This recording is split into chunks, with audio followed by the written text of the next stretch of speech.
The Chargers had a chance to pull off a big upset on Sunday Night Football against the Ravens, but once again, the Chargers offense came up short in a crucial situation.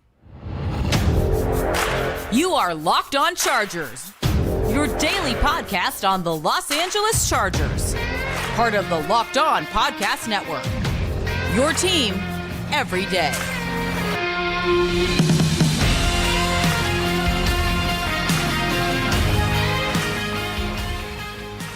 What is up, and welcome into the Locked On Chargers podcast. I'm your host, Daniel Wade, joined as always by my co-host, David Drogemeyer, and we've been covering the Chargers together now for 8 seasons, but this is our 6th year as the host of the Locked On Chargers podcast, bringing you your team every day.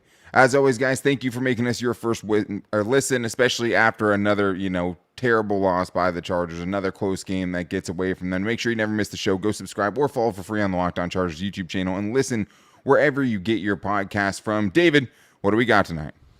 Well, it's talking about the Chargers' latest loss. It's the loss to the Ravens, 20-10. We got to talk about how the defense actually showed up, and the offense is the one that kind of let us down in this game. I mean, obviously issues on both sides, but the Chargers kept it close like they've done all year. But also, like they've done all year, they failed in the critical moments that led to another loss. And that's going to be the big takeaway in this one. The narrative continues, right, for Justin Herbert. But this episode is brought to you by LinkedIn Jobs. LinkedIn Jobs helps you find qualified candidates you want to talk to faster. Post your job for free at linkedin.com/LockedOnNFL. Terms and conditions apply. David, same thing, different day, right? Same BS, different day. That's just kind of how it is with this team. Chargers fall to 4-7. In a game that could have been a blowout, right? Like the Ravens are a really, really good team. And, of course, the Chargers keep you just close enough to go ahead and rip it away from you. And we have to start with just the Chargers coming up short in another crucial moment offensively, which was the key theme early on in the season, right? First 2 games of the year, you have chances to go win the game and can't do it. And throughout the season, when they've had these games against these big teams, the offense has come up short. Like even in the first couple of wins, right? Like you had late defensive takeaways that kind of sealed those games. And it was something that, Kellen Moore had to deal with in Dallas. It was something, he took a lot of heat for the Cowboys in late game situations. But David, the Chargers would have, I think, signed up all day long for, hey, you're down 3, just under 3 minutes to go left in this game, and you can go win it with your offense. Your stronger side of the ball all season long, right? Even against a really, really good defense. And this is how it went. I mean, I hated the fact that it started with a negative 1 yard run to get it to 2nd and 11. That drove me nuts. Yeah, but shoot me.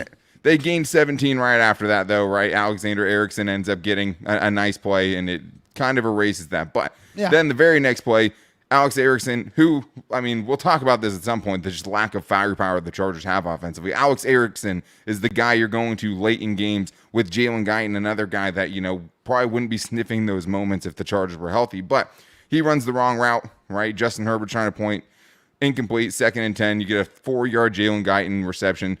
This is where things went wrong and totally just miffed me, I guess. It's just 3rd and 6, a designed throw to Austin Eckler, who had no separation and couldn't bring it in. It was a contested catch for sure, but what is that play and why are you running it to a guy who has struggled with some drops in recent weeks, had a fumble in this game, and is just how is it not to Keenan Allen or just something that has multiple options on 3rd and 6, right? Staley said later they did have another option, but that was the play. Justin Herbert threw it to who he was supposed to throw it to. It goes and hits the ground. 4th and 6. This one's the worst. You allow a free rusher again. Offensive line, and the protection breaking down in crucial situations. Chargers allow a free rusher. Justin Herbert, I watched the replay. By the time that guy got to him, nobody was even turned around yet out of this receiving core. Nobody was even into their route yet. And then he just, basically throws it away while getting hit. And then another late game situation flies out the window, David. It's so crazy that we're talking about these same things happening in so many of these games. Why is the protection breaking down on 4th down again? Yeah. I don't understand. We saw this the first game of the year. Okay, it's the first game. Got it. Understand. Sure. You just got started. But now we're in week 11? Week 12. Week 12? Why is this same thing happening? You know exactly what the defense is going to try to do to you in this situation. You know they're going to send as much pressure as they possibly can because they've seen time and time again the Chargers offensive line not be able to pick up the blitz when you absolutely have to have the protection the most. They have let down Justin Herbert multiple times, and it's kind of hard to put it on the quarterback in that situation when, like you said, the receivers weren't even turned around by the time the defender was in his face. Yeah. I'm sick and tired of seeing this over and over and over again. How can you watch the tape in these situations and not have your best pass protections already set up so you can really allow success? It just doesn't make any sense. It's insanity to me. Yeah, well, and I mean, he had Austin Eckler on his right side. The slot blitz came from the other side. I don't know why. They obviously didn't see it coming. You would think, hey, Austin Eckler, you go take the guy that has no one blocking him, right? Like, in that situation, you just can't allow a free rusher. And if you do, and if you can't block everyone, and they're bringing more than you can handle, it better be the hottest route of all time. Like, at least give a receiver a chance to make it after the catch or whatever. But, like, it just, to have it happen like that was pretty symbolic of the frustrations we felt all season long. And it just sucks in this one because we got a really unexpected, excellent defensive performance. I mean, obviously there were some lapses, but I mean, compared to what we've seen from this defense, that's a great performance that defense had. That's an excellent performance. I mean, especially coming back from, giving up a 300-plus yard game to Jordan Love the previous week. To this week, you held a team that had scored 30-plus points in 5 straight games to 20 points, to 2 touchdowns, and I mean to 4 of 13 on third down. Like, the Chargers actually got off the field on third downs today. Like, it was a miracle, honestly, to see that. But, of course, they can't really play off of each other, and the defense was really kind of hung out to dry in this one. I mean, they did absolutely everything that they could to keep the Chargers in the ball game. I mean, they were, had a couple of beneficial calls, but so did the other team, okay? Yeah, we'll talk about that later. We'll talk about that later. I mean, but David, you would have taken 20 points. Yeah, and David has something, for the officials later on in the show. I do, but 20 points to the Ravens, I think you sign up for that every single day of the week, especially on Sunday. That is a fantastic performance when they were taking much, much better defenses and shredding them like to kingdom come before this football game. Yeah, and the offense disappeared against a pretty good defense, but you just can't have it happen the way that it did. But yeah, for the defense to hold them to 20, right? Khalil Mack, 2 sacks, forced 3 punts, 2 turnovers on downs, forced 3 field goal attempts. Like, that's how you go beat a good team and a good offense. But yet again, with the Chargers, a chance to keep your season alive, you fall to 4-7. Just an incredibly tough season. A team that's allergic to playing complementary football. The offense plays great. The defense gets shredded. The offense doesn't play well. And the defense looks great. Like, it's a Jekyll and Hyde act with this team all season long, David. And it's just, there's no excuse for this team to be sitting 11 games in at 4-7. And it just sucks that we're having these conversations. And the Chargers feel like they're not even in contention for the playoffs. And there's still a month and a half left of the season. I mean, it's such an embarrassing performance from this entire franchise this year. Yeah, agreed. I mean, with the expectations that they had, with the amount of money that was spent on both sides of the ball, with the contracts that you overextended, basically by, kind of kicking the can down the road a little bit, by restructuring them, all the moves that you made, all of the expectations that you had, all the excitement that you had in the beginning of this year, completely gone because you cannot have any semblance of playing a full 60-minute football game against a quality opponent. You just can't do it. I mean, the facts are the facts. At this point in time, the Chargers are a bad team. They're just a bad football team. Yeah. They have good shining qualities. They have players. They have some really, really good football players on both sides. But this is not a team that is a good, high-quality football team. They're just not. They're just a collection of talent that have been unable to put that talent together with a combination of bad coaching and bad playing on the football field. It has all come to a head, and another example with the Chargers playing in a lost season.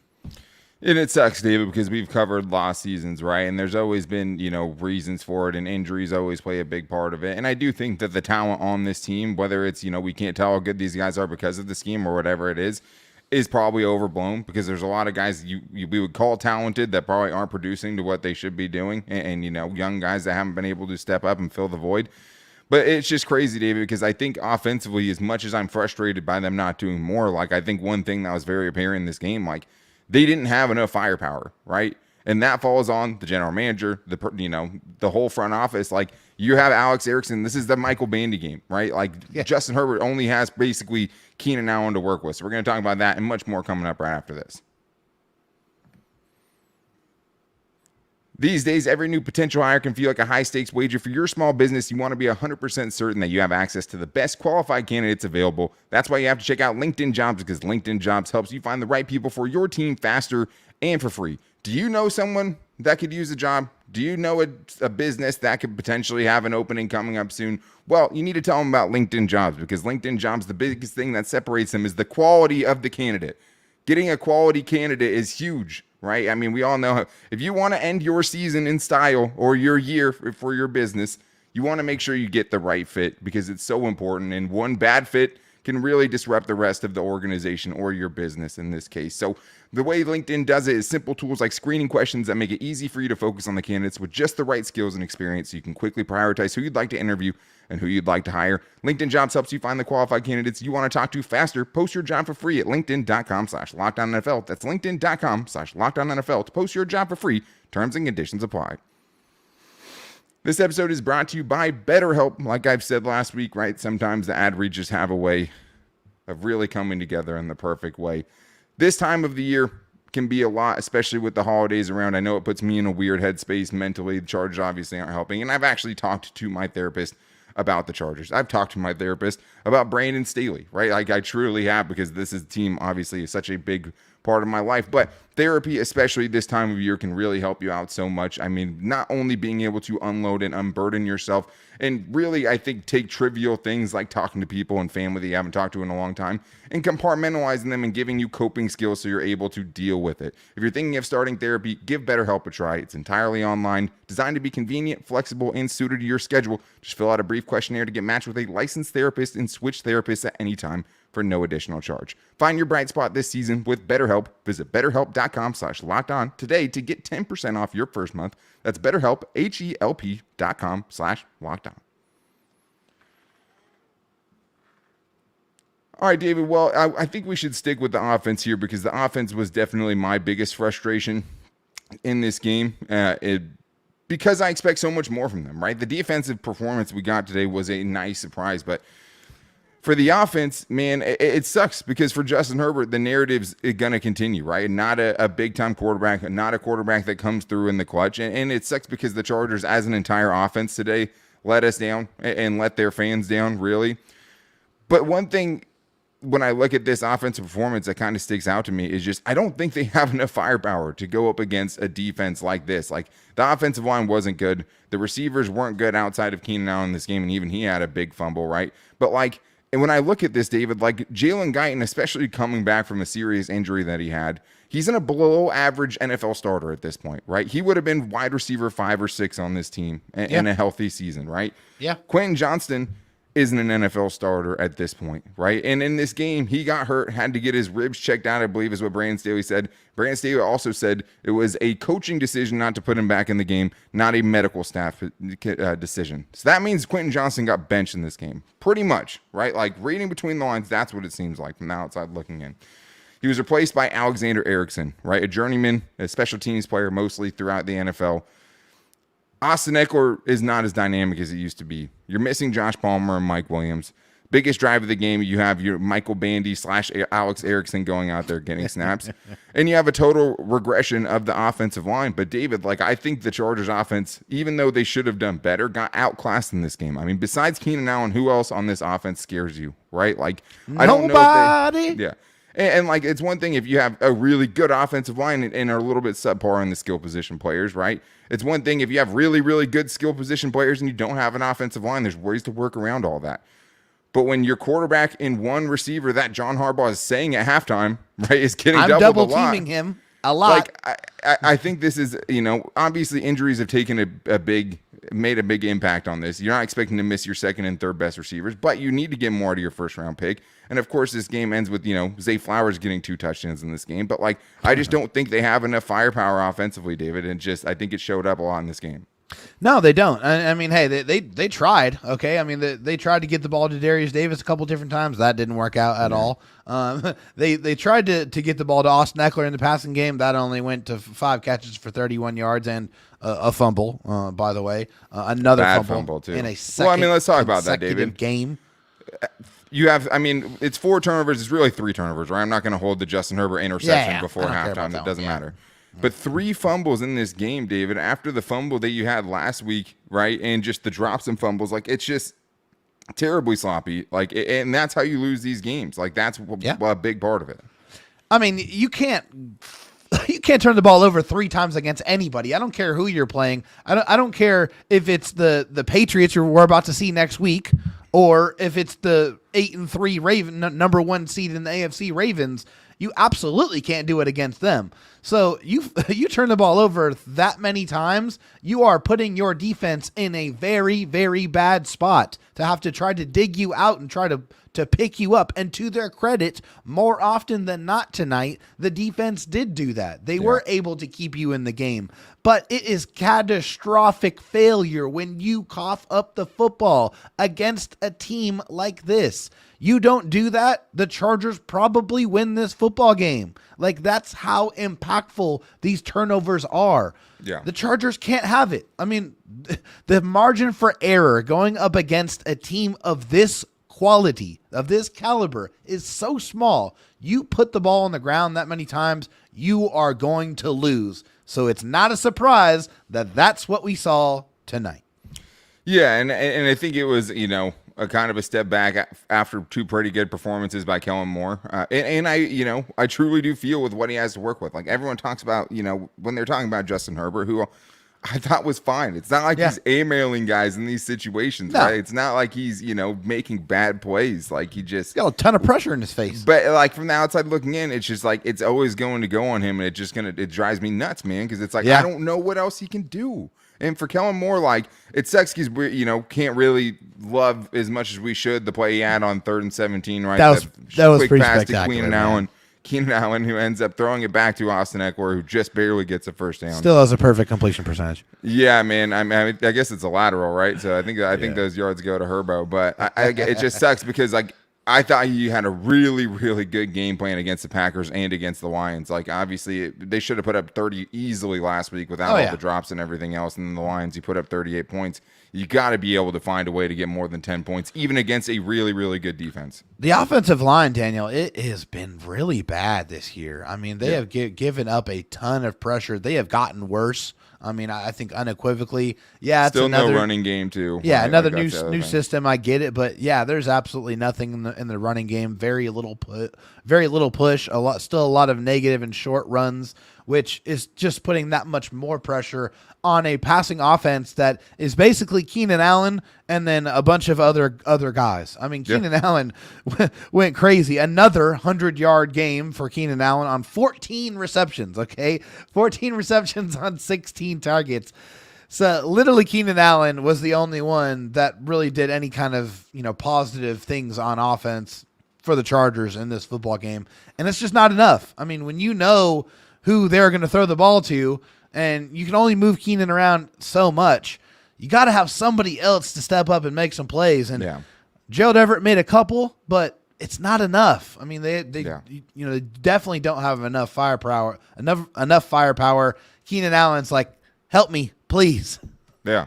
And it sucks because I wish they would lean into more targets for Gerald Everett, right? Like, I mean, good things happen. He, powered his way into the end zone in a huge moment where he was short of the goal line and found a way to force his way in with grown man strength. Love to see that, right? Yeah. But besides that, he wasn't really a factor in this game. Like Donald Parham, not really a factor in this game. Like Gerald Everett had the big play early on, had the touchdown, but he's just not a big enough part of this offense, especially when you have targets going to Quentin Johnston, who's not coming through. Like the Darius Davis thing, I feel like now when he's on the field, it's just a given. Like everyone kind of knows what his route tree is, which is getting the ball behind the line of scrimmage, and it's not hard to kind of pick that out. Or like he's not beating them with regular NFL receiving routes, right? So you want to get him involved, but everyone kind of knows it's coming when he's out there. So it's just a lot of frustrations. The offensive line isn't good. And Corey Linsley obviously has been such a huge loss. And I think you realize it so much more now with how much other players have regressed. How much he covers up. And it's like, well, I mean, hopefully, his condition is something that maybe isn't career ending. We haven't heard anything about that. It doesn't seem like he's coming back this season at all.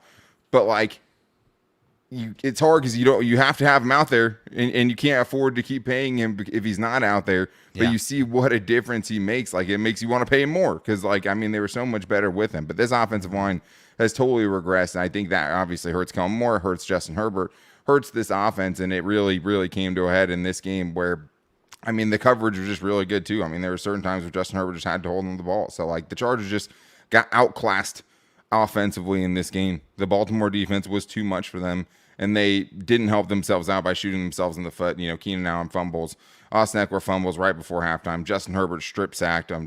Trey Pipkins getting beat. But was Jadeveon Clowney offsides? There were so many missed calls in this game, and David definitely has something for the officials. But we're going to talk about the guys who should be talked about on defense that gave the Chargers a chance in this game, like Khalil Mack, who had a monster one in this one, and feels like could be a big part of the 2024 picture. And we're going to get into that coming up right after this. First, I need to tell you guys about PrizePicks, which is daily fantasy made easy. With PrizePicks, you just select 2 or more players, pick more or less on their projected stats, and place your entry. The more entries you hit on, the more you can win. And if you hit on 6 of them, you can win up to 25 times your money. PrizePicks offers weekly promotions that can lead to big payouts like Taco Tuesday. Each Tuesday, PrizePicks discounts select players' projections and discounts them 25% to provide even more value. So instead of Keenan Allen maybe needing 100 yards, which he gets every single week, it feels like, he would only have to get 75 yards. And the other great thing about PrizePicks is the PrizePicks reboot policy for your entries, where you actually can get rebooted for injured players who leave in the first half and don't come back in the second half. They're the only daily fantasy site that does that. So go to PrizePicks.com/LockedOnNFL and use the code LockedOnNFL for your first deposit match up to $100. That's PrizePicks.com/LockedOnNFL. Promo code LockedOnNFL for that deposit match up to $100. PrizePicks, daily fantasy sports made easy. David, let's talk about the Chargers defense, who I think, it's funny because a lot of people are still going to call for Brandon Staley, but I think, after a good defensive performance, that probably becomes a little bit tougher, even if you could say, hey, it's your team and this team can never get on the same page offensively and defensively. But of course, this defense, when each of us picked them to give up, close to or more than 30 points in this game, really showed out. 3 points they gave up out of the 20 were on a Chargers turnover, a fumble, right? Another Chargers fumble. They actually pushed the Ravens out of field goal range and kept them off the board. And then the last 7 points come on a drive that, if your offense is successful, probably is never happening, right? The Chargers were down 13-10, had a chance to go down and win the game. I don't think the Chargers are giving up a 40-yard run if they're, up in this game at the end, if they're able to, tie the game or even get a touchdown to lead it. But Khalil Mack, man, what can you say about this dude? He really put the defense on his back in this game, and it was fun to watch and also sad to watch because you're wasting, a prime year from Khalil Mack at 31 years old, who is still showing he can still do it, and he made a ton of big plays in this one. Yeah, Khalil Mack's looking around like, where's everybody else? Yeah. Am I out here by myself? Am I playing defense? My goodness, Khalil Mack was unbelievable tonight. Against the run, he was running from across the formation, making tackles. He was playing like a man possessed. He was getting all kinds of pressure when that he's the big guy, right? He's the guy that you have to try to block, have to keep away from Lamar Jackson, and they really couldn't do it. He was in Lamar Jackson's face, constantly chasing him all night long. This was a vintage performance, and after 13 sacks now for Khalil Mack, we got to start thinking about, probably bringing Khalil Mack back. This guy has played out of his mind. I don't know how many more prime years he has at this level of performance, but it feels like he has at least one, and he's only under contract for one, right? It sure does. It sure does, and it's been really, really fun to watch, although it's been kind of sad to watch because he hasn't had any real help. Yeah, and it's sad to watch because he's doing it, and you'd think if you have, a defense that has a great defensive-minded head coach, right, and that has a player doing what Khalil Mack's doing, that the results would be a lot better. Obviously, in this game, you got a really good result. The Chargers defense, basically allows 7 points in the first half and 3 points in the second half, before the Chargers' final drive. They're down by 3 with a chance to go win the game. But 2 sacks, a forced fumble, a tackle for loss. he was great. It was great to see. And I wonder how much of the Chargers' defensive performance was because of some of the big changes that they made, right? In the secondary specifically, Michael Davis was benched in this game for Dean Leonard, right? Leonard actually was getting picked on early. It gave up a touchdown to Zay Flowers where it looked like he had help in the end zone. Routes. Yeah, it looked like he thought he had help. It was a play action. The rest of the defense got sucked up near the line of scrimmage, whatever. But Jalen Hawkins getting some snaps early in this game defensively at safety, and it seems to be in place of Dean Marlowe probably because he was like the third safety on the field. And Jasir Taylor getting benched for Hassan Bassi, who, had some good moments in this game too. But I mean, the end result you can't really argue with. I mean, I think you still struggle with a lot of the same things on the perimeter run game and guys being able to make tackles on defense. But at least you saw guys making plays on the football. A lot more plays made from this secondary in this game. You're not just as many wide open dudes for chunk big plays. They're much better stopping explosives in the passing game in this one. And I think the changes in the secondary at least had some effect. But why did it take so long? You know what I mean? You waited till 4 and 6 kind of to make some of these big changes. That's what's in my mind. I mean, that's what screams in my mind is why are we sitting here now, finally, with you making adjustments in your secondary when they got flame-throwed all year long from any somewhat competent offense that they went up against. Okay, any starting and the really good ones. The really good ones went crazy on you. Racked up over 500 yards, and you couldn't stop any number one wide receiver, not to save your life. But now, all of a sudden, after losing to the Green Bay Packers, then you decide to make some changes and see how it looks and see how it works out. And what do you know? It actually produced somewhat of a positive result. So it's just another one of those things where you saw an opportunity to adjust, but you did it way, way too late. Yeah, and there's still things, the Chargers defense didn't do well. Ravens run game, they have the best run game in the NFL. Have gone 200 against a bunch of teams. 35 carries, 197 yards, 5.6 average. I mean, the one that hurts is the Zay Flowers one at the end. That's what boosts the numbers in this. The Chargers did it. The good thing about the Chargers defense is they gave up some big plays, but in the big moments, they still came through and found ways to get off the field and force field goal attempts and force turnover on downs. So, they had, the run defense wasn't great, obviously, but I think the biggest thing was just not being able to get that takeaway, right? Because in a game like this, when you're going up against a really good team, the Chargers gave the ball away 3 times. You need things to kind of even out a little bit on the defensive side. And now, David, 3 games without a takeaway from this defense is just unacceptable, right? You can't do that. I mean, and their fumble luck, right? They just can't get on top of a fumble. They forced a couple of fumbles the last couple of weeks. Sante Samuel Jr. drops what may have been a pick 6. Probably changes the entire game if he pulls that in, right? I mean, the Chargers would have had the lead, I think, at that point, or, so if they would have got a pick 6, I don't know. 6 interceptions in 11 games isn't good enough. But, David, we only have a little bit of time left in the show, and I have to give you the runway because this game turned from the very beginning on the first drive of the game when the Chargers were driving. Justin Herbert gets blatantly hit late out of bounds. Blatantly, right? Jamari Sawyer goes to defend his guy because it was a blatantly late hit.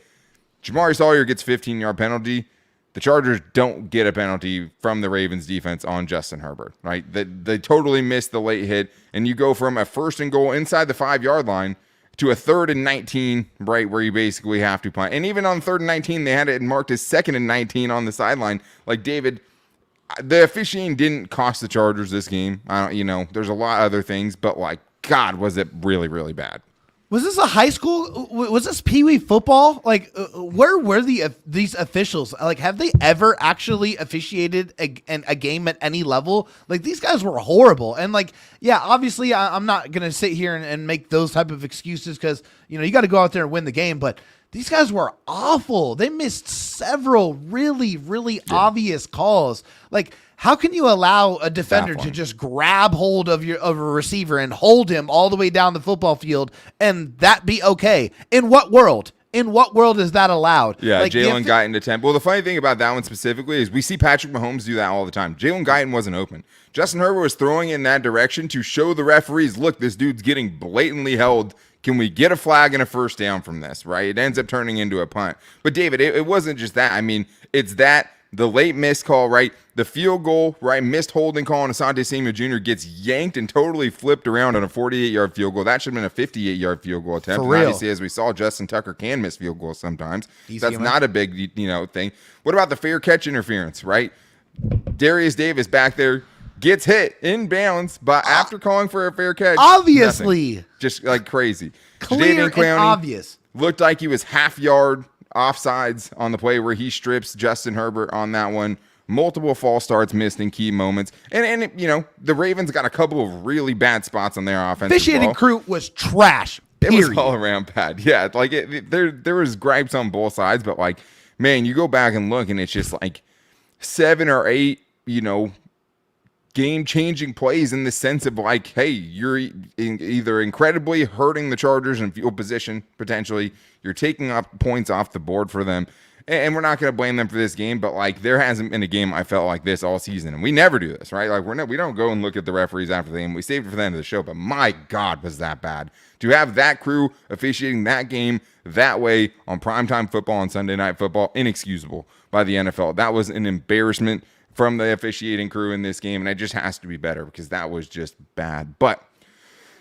today is just a day. We will be back with you guys, of course, as we always are tomorrow. Your team every day. Tomorrow we'll get into buy or sell. Playoffs out the window at this point. Chargers not winning out with the team that they currently have right now. So many things to talk about. So much to look at as far as what the future is going to be for this team. So we'll get in that tomorrow to make sure you don't miss it. Go subscribe or follow for free on the Locked On Chargers YouTube channel and listen wherever you get your podcast from. You can also find the show every day on our social media. You can find us on Instagram at Locked On Chargers, on our Twitter at Locked On LAC, and our Locked On Chargers Facebook page. You can find me on Twitter at Dan Talk Sports and David Drogemeyer on Twitter at DroTalkSD if you want to see his unhinged post-game clip that he put out there. That was pretty funny. But we appreciate you guys, as always, coming and supporting us, especially after these tough games like this. Make sure you're back here tomorrow where we talk about what's next for this team. But until then, guys, take it easy and go Bolts.